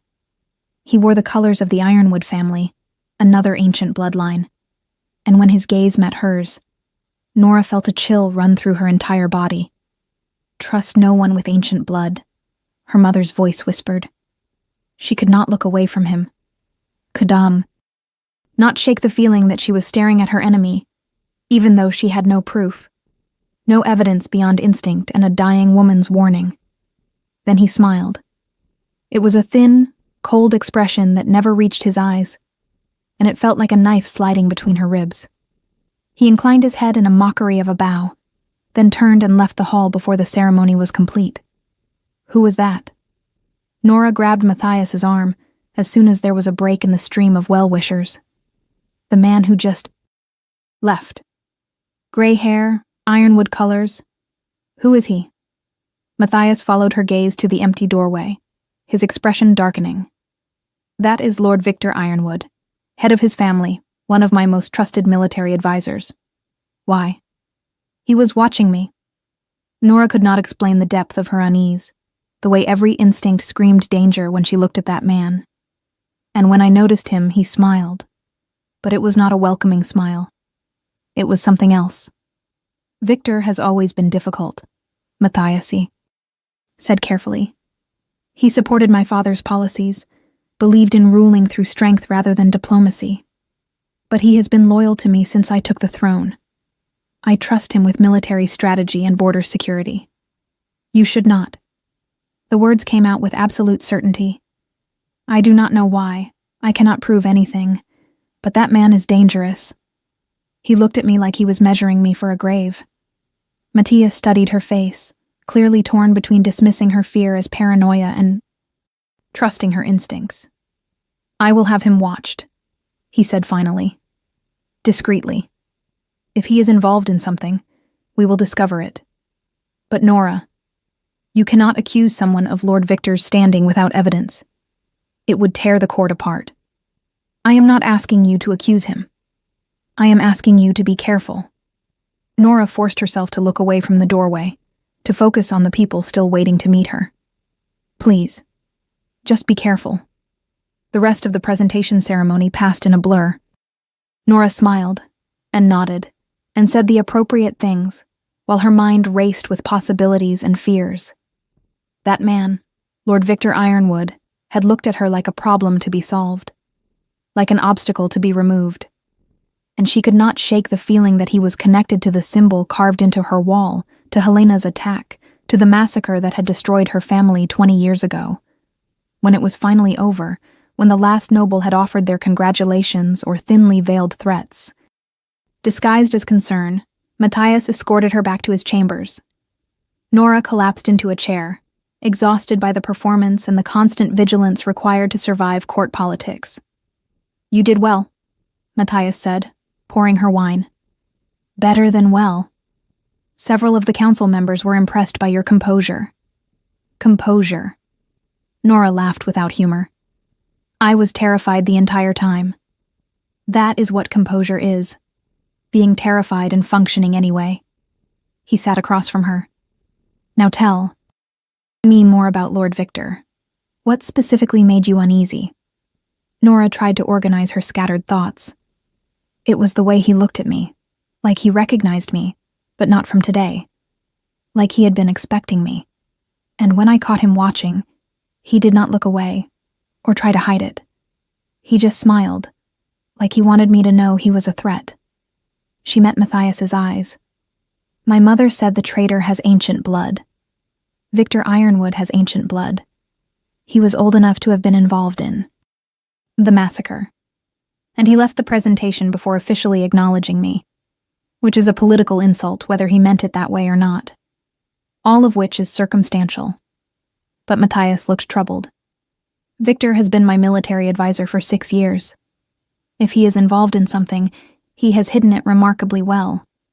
Or you have not been looking in the right places. Nora leaned forward. The massacre happened during your father's reign, but you said someone had to have inside knowledge of moon-blessed defenses. What if that someone was your father's military advisor? What if Victor Ironwood helped plan the attack and has been living comfortably off the rewards ever since? Matthias went very still. If that is true, if Victor was involved, then he has access to my security details, my battle plans, my strategic thinking. He would know every vulnerability, every weakness. He would be able to orchestrate attacks without leaving obvious trails. Exactly. Nora felt vindication warring with horror. He could have been the one who attacked Helena. He could have carved that symbol to frame the moonstones because they are your other trusted magical advisors. He could be working right now to undermine me before I become powerful enough to be a real threat to whatever plans he has. We need proof. Matthias stood and began pacing. We need evidence that will hold up under scrutiny, that cannot be dismissed as paranoia or political maneuvering. If we move against Victor without proof, we risk looking like we are purging anyone who questions your legitimacy. Then we find proof. Nora stood as well. We investigate quietly, carefully. We look into Victor's history, his finances, his movements during the massacre. Someone that powerful, that connected, will have left traces somewhere. We just need to know where to look. They spent the next several hours planning their investigation, identifying people who might have information, resources they could tap without alerting their target. It was exhausting and frightening, and Nora had never felt more alive. This was what it meant to fight back. This was what it meant to honor her mother's memory and her family's legacy. Not by hiding or surviving, but by actively working to bring justice for those who had been murdered. When night fell fully and they were both too tired to continue, Matthias insisted Nora take his bed while he made himself comfortable on the sofa. She protested, but he was immovable on the subject. You need real rest, he said firmly. Tomorrow we start the investigation in earnest, and you will need all your strength. Sleep, Nora. I will keep watch. She wanted to argue more, but exhaustion was making her limbs heavy and her thoughts fuzzy. So she climbed into the massive bed, surrounded by pillows that smelled like cedar wood and smoke, and let herself sink into the first real sleep she had experienced in days. Her dreams were strange and vivid. She walked through moonlit forests, with silver light trailing from her fingertips. She stood before a great pool of water that reflected not the sky above, but something deeper, older. And she heard her mother's voice, clear as if Ariana Moon blessed stood beside her. You are stronger than you know, my star child. The power in your blood is awakening. Trust your instincts. Trust your mate. But beware the wolf who wears 2 faces. Victor Ironwood is not what he seems, but he is not working alone. Find the second face, and you will find the truth. Nora woke gasping, the dream so vivid it felt like prophecy. Moonlight streamed through the windows, and she realized it was past midnight, that she had slept for hours. Matthias was still on the sofa, but he was not sleeping. He stood by the window looking out over the kingdom, his expression distant and troubled. You are supposed to be resting, Nora said softly. He turned, surprise flickering across his face. I could say the same to you. It is the middle of the night. I had a dream. Nora climbed out of bed and moved to stand beside him. My mother was in it. She said Victor is not working alone. that there is a second face we need to find. Matthias looked at her intently. Do you think it was just a dream or something more? I do not know. Nora touched the necklace at her throat. But it felt real. Moonblessed are supposed to have prophetic abilities, right? The ability to see possible futures? They did. Matthias turned fully toward her. Your mother was particularly gifted in that area. Some said she could see weeks or months ahead, that she knew the massacre was coming, but could not prevent it, because the future she saw was too tangled, too many variables. If she knew, why did not she run? Why did not she take me and disappear? The question had haunted Nora for years. Because she believed her best chance of saving you was to stay and fight, to hide you using magic and sacrifice herself to give you time to escape. Matthias's voice was gentle. She saw multiple futures, Nora. In most of them, you both died. In a few, she survived, but you did not. In only one, you survived alone. So she chose that future, did everything necessary to make it real, even though it meant her own death. Tears stung Nora's eyes. How do you know that? Because she told me before she died. She said she had seen this moment, seen me standing before her while she bled out, and she made me swear to protect you when you appeared because that was the only future where you got to live. She knew you would come back eventually, knew you would seek answers about what happened. She just did not know when. Matthias reached out and wiped a tear from Nora's cheek. Your mother loved you more than anything. She gave her life so you could have yours. Do not waste her sacrifice by doubting your worth or your right to be here. The words broke something open in Nora's chest. Some dam she had been holding against the grief and loss. She stepped forward and Matthias caught her, wrapped his arms around her while she cried for her mother, for her lost family, for the 20 years of hiding and fear and loneliness. He held her through it all, steady and strong, the mate bond between them glowing silver in the moonlight. When the tears finally subsided, Nora pulled back enough to look up at him. Thank you for telling me that, for helping me understand. Always. His hand came up to cup her face. I will always tell, Nora, even when it hurts, even when it is difficult. You deserve nothing less. They stood like that for a long moment, the moonlight painting them both in silver, the mate bond humming with intensity that made breathing difficult. Then Matthias leaned down and kissed her. It was gentle at first, tentative, as if he was giving her time to pull away. But Nora did not pull away. She wrapped her arms around his neck and kissed him back with all the emotion churning inside her, all the fear and hope and desperate need for connection. The kiss deepened, became something hungry and urgent. The mate bond flared between them like wildfire, demanding completion, demanding acknowledgement. Nora felt her wolf surge forward, felt it crying, yes, finally home, and she knew Matthias's wolf was responding the same way. Nora. He breathed her name against her lips. If we do this, if we complete the bond, there is no going back. You will be mine and I will be yours in every way that matters. Are you certain? Yes. She did not hesitate. I am certain. I want this. I want you. What followed was inevitable and perfect and transformative. They moved together to the bed, shedding clothes and barriers, learning each other's bodies with hands and mouths and whispered promises. When Matthias finally claimed her, when the mate bond snapped into place with the force of destiny fulfilled, Nora felt her power explode outward in a cascade of silver light that filled the room like a star-going supernova. The windows rattled. The air hummed with magic. And somewhere in the palace, Nora knew, sensitive wolves felt the pulse of moon-blessed power awakening fully for the first time in 20 years. She did not care who knew. She did not care about politics or danger or the investigation they still had to complete.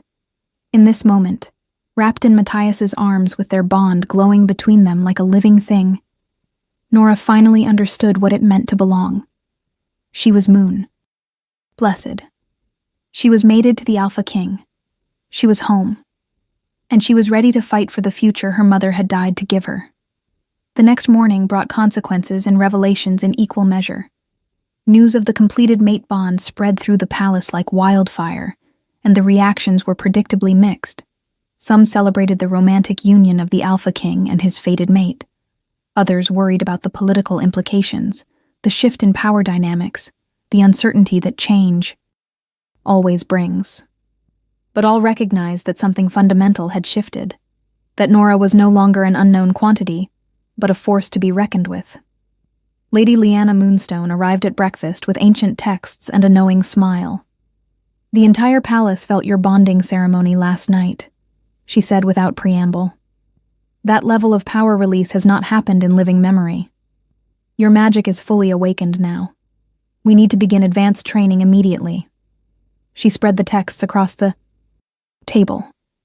"These are moon-blessed journals, records of power usage and magical theory that my family preserved after the massacre.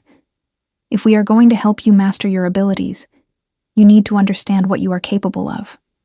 Nora studied the elegant script, feeling something resonate deep in her chest. This was her heritage, her birthright, written down by ancestors she would never know, but who lived on through their knowledge. "Thank you for preserving these, for bringing them to me. It is the least I can do." Lyanna's expression was sincere. "The Moonstones failed to protect the Moon Blessed when it mattered. We will not fail again." Before Nora could respond, a guard rushed in, his face pale. "Your Majesty, there has been another incident. Lord Victor Ironwood's chambers were broken into last night. His study was ransacked and several documents are missing."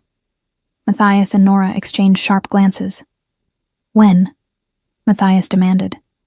"Sometime between midnight and dawn. The guards on duty saw nothing unusual, heard nothing suspicious. It was a professional operation." The guard hesitated. "Lord Victor is demanding an audience. He believes this is connected to Lady Nora's presentation, that someone is trying to frame him or discredit him because of his concerns about the Moon-blessed return. Concerns he never expressed publicly." Nora kept her voice level. "Interesting that he is raising them now, after his chambers were searched." "What was taken?" Matthias asked the guard. "We are still cataloging, but the initial assessment suggests military records from 20 years ago. Battle plans, troop movements, correspondence with the late king." The guard looked uncomfortable. "Records from the time of the Moon-blessed massacre." Nora felt ice flood her veins. Someone had gone after Victor's records, had stolen evidence that might prove his involvement in the massacre. Either Victor himself was destroying evidence, or someone else was protecting him, or this was all an elaborate setup to make them think he was guilty, while the real traitor operated freely. "Two faces," her mother had said. "Victor Ironwood is not what he seems, but he is not working alone. Tell Lord Victor I will meet with him this afternoon," Matthias said, "in the throne room, with witnesses present. This conversation needs to be official and documented." When the guard left, Matthias turned to Lyanna. "I need you to investigate Victor Ironwood. Discreetly.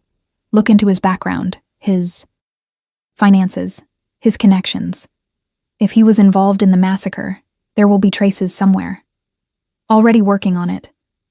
Lyanna's smile was sharp.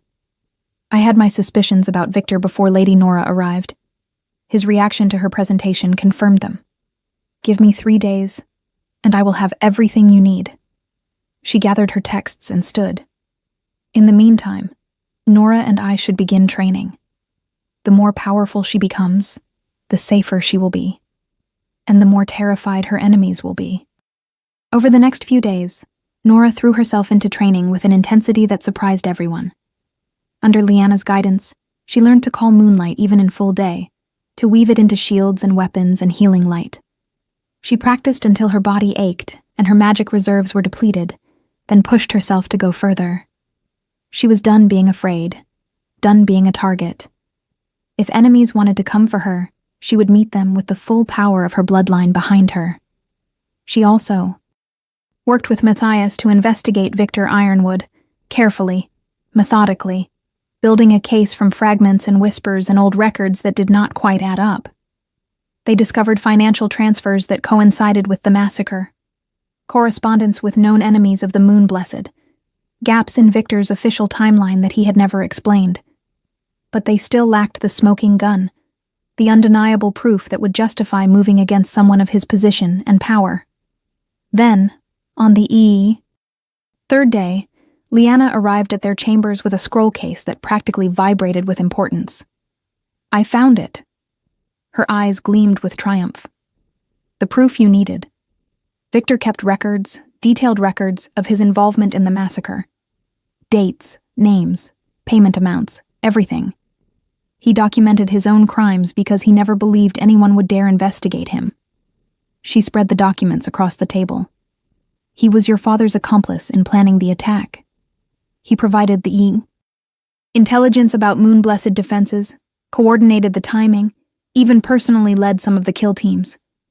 And he was paid handsomely for it, both in gold and in territory that used to belong to the Moon Blessed." Nora stared at the documents with a mixture of vindication and horror. Here it was, proof that Victor Ironwood had helped murder her family, had profited from their deaths, had lived comfortably for 20 years while she hid and grieved. "Why would he keep records?" Matthias asked, echoing Nora's thoughts. "Why not destroy them?" "Insurance." Liana pointed to several key passages. "Look at the names here. Victor was not working alone. He had partners, co-conspirators from other ancient families who helped plan and execute the massacre. He kept these records to protect himself, to ensure that if he ever went down, he would take others with him. It is a mutually assured destruction pact." "Who else?" Nora leaned forward, heart pounding. "Who else was involved?" Liana's finger traced down the list. Members of the Ravenwood family, the Silverfang pack, even a few Nightshades, though not Cassandra herself. She would have been too young. She paused at the bottom of the page. "And someone from the Moonstone family. My family." The pain in Liana's voice was evident. "My uncle, who died 5 years ago. He was part of this. He betrayed our alliance with the Moon Blessed and helped orchestrate their destruction. 2 faces," Nora's mother had said. "The truth lies in shadows, and the traitor wears 2 faces. It was not just Victor." Nora straightened, understanding flooding through her. "It was a conspiracy across multiple families. That is why it succeeded, why the Moon Blessed were caught so unprepared. Their allies betrayed them from within. And Victor is just the visible face." Matthias studied the documents with a general's tactical eye. "He is powerful and dangerous, but he is also exposed, known. The others have stayed hidden, letting him take the risk of being public. If we move against Victor without securing the others first, they will scatter, and we will never get them all." "So what do we do?" Nora asked. "We set a trap." Matthias's smile was cold and predatory. "We let Victor know we are investigating him, let him panic and reach out to his co-conspirators. We watch those communications, identify everyone involved, and then we move against all of them simultaneously. No one escapes. No one gets to hide behind plausible deniability or political connections. That could take weeks." Liana looked troubled. "And it is dangerous. If any of them realize what you are doing, they could strike first. They could go after Nora directly. Then we make sure Nora is untouchable." Matthias turned to Nora with fierce determination. "We complete your training, make you powerful enough that anyone who comes for you dies trying.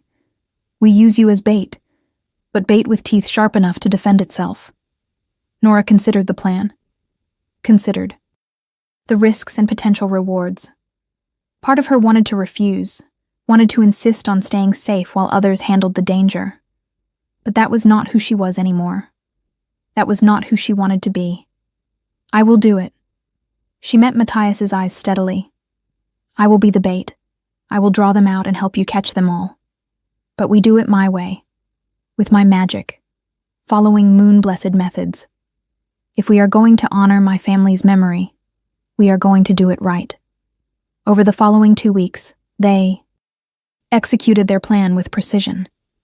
Matthias made sure word spread through the court that he was investigating Lord Victor Ironwood for possible involvement in the Moonblessed massacre. Victor, as predicted, panicked and began reaching out to his co-conspirators, trying to coordinate a response. They watched and documented every communication, every meeting, every attempt to destroy evidence or manufacture alibis. Meanwhile, Nora trained harder than ever. She learned to manifest her wolf fully. For the first time, discovered that her moon-blessed blood gave her a larger, more powerful form than typical wolves. She mastered combat magic, could now fight with moonlight blades and shields that could deflect almost any attack. And she discovered the prophecy gift, learned to still her mind, and let possible futures flow through her consciousness like water. The visions were not always clear, not always useful, but they gave her an edge. Let her sense danger before it arrived. Throughout it, her bond with Matthias deepened. They were partners now in every sense, united by fate and choice, and the shared determination to bring justice for crimes too long hidden. He supported her through the grueling training, celebrated her victories, held her through the nightmares that still came sometimes when she remembered her mother's death. And she gave him hope, showed him that the future could be different from the past, that redemption was possible even for sins committed by others. The final confrontation came on the night of the new moon, when Nora's power should have been at its weakest. Victor and his co-conspirators had planned it that way, had chosen that specific night to strike, believing she would be vulnerable. They were wrong. Nora had learned in her training that moon-blessed power did not actually disappear during the new moon. It simply changed, became internal rather than external, defensive rather than aggressive. And she had spent days preparing for exactly this scenario. The attack came at midnight. 6 assassins, all enhanced with dark magic and silver weapons, breached the palace defenses and made their way to Nora's chambers. They found her waiting, standing in the center of the room with moonlight she had stored in crystals earlier glowing around her like captured stars. "Lord Victor sends his regards," one of them said, raising a silver blade. "He says the Moon-blessed should have stayed dead. He can tell me himself." Nora released the stored moonlight in a blinding flash that sent the assassins staggering back. Then she called her wolf and transformed, her larger, moon-blessed form rippling with silver light even in the darkness of the new moon. The fight was brief and brutal. The assassins were skilled, but they had never faced a moon-blessed warrior at full power. Nora moved like liquid silver, her moonlight blades cutting through their dark magic, her shields deflecting their silver weapons. Within minutes, all 6 were subdued, bound in chains of solidified moonlight that would hold them until the guards arrived. When Matthias burst into the room with his security detail, he found Nora standing human again, breathing hard but uninjured, surrounded by defeated attackers. "It worked," she said simply. "They came, and I was ready." The interrogation of the assassins led directly to Victor Ironwood and his co-conspirators. Faced with undeniable evidence and testimony from multiple sources, they could not deny their involvement in the massacre. The trials were swift and public, the judgments harsh but fair. Victor Ironwood was stripped of his titles and territories, exiled to the farthest reaches of the kingdom where he could never again wield power or influence. The others received similar punishments, their families disgraced, their legacies destroyed. It was not enough to bring back the Moon-blessed who had died, could never be enough to heal that wound completely. But it was justice. It was truth, brought to light after 20 years of darkness. And it was closure, the ability to finally let the past rest while building a new future. 3 months after the trials concluded, on the night of the full moon, Nora Moon-blessed was officially crowned Queen of the United Pax. She stood before her people, wearing the ceremonial robes of the Moon-blessed, the ancient necklace glowing at her throat, with Matthias beside her as her king and mate and partner.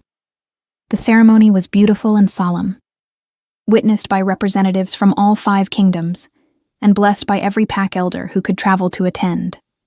When Lyanna Moonstone placed the silver crown on Nora's head, when the assembled wolves howled their acceptance of their new queen, Nora felt her mother's presence like a warm hand on her shoulder.